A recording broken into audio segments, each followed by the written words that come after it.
जब हम किसी भी फील्ड के अंदर अपना कैरियर बनाने की शुरुआत करते हैं ना, तो हमें लग रहा होता है कि उस फील्ड के अंदर ऑलरेडी इतने बड़े बड़े प्रोफेशनल लोग हैं, तो हमारी स्पेस कहाँ बनेगी।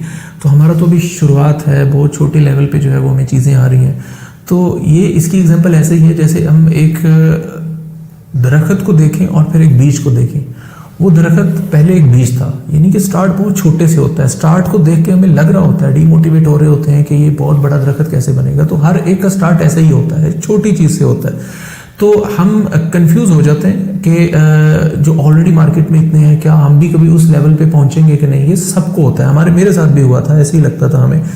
तो आपने एक चीज़ ध्यान में रखनी है कि ये हमारी शुरुआत है, और ये चीज़ें आहिस्ता आहिस्ता जो है वो ग्रेजुअली इंक्रीज होती हैं। और जो ऑलरेडी जिनको आप देख रहे हो उनकी भी शुरुआत अगर आप देखो, इवन किसी भी यूट्यूबर की आप वीडियो निकाल के देख लो, उसकी जो सबसे पहली वीडियोस थी उसकी क्वालिटी चेक कर लें, उसका स्पीकिंग स्टाइल चेक कर लें, और फिर अभी की जो करंटली उसकी वीडियोस हैं, जो सक्सेसफुल यूट्यूबर है, तो यू विल सी कि बहुत बड़ा डिफरेंस है। तो आहिस्ता आहिस्ता चीज़ें जो है वो इम्प्रूव होती हैं, क्वालिटी इंक्रीज होती है, और फिर शुरुआत तो ऐसी ही होती है सबकी। तो इसमें हमें डिमोटिवेट नहीं होना, बल्कि हमने ये देखना है कि शुरुआत है अभी, और थोड़ा सा टाइम दें उस चीज़ को, डेडिकेशन देंगे तो आहिस्ता आहिस्ता निखार आना शुरू हो जाता है चीज़ों में।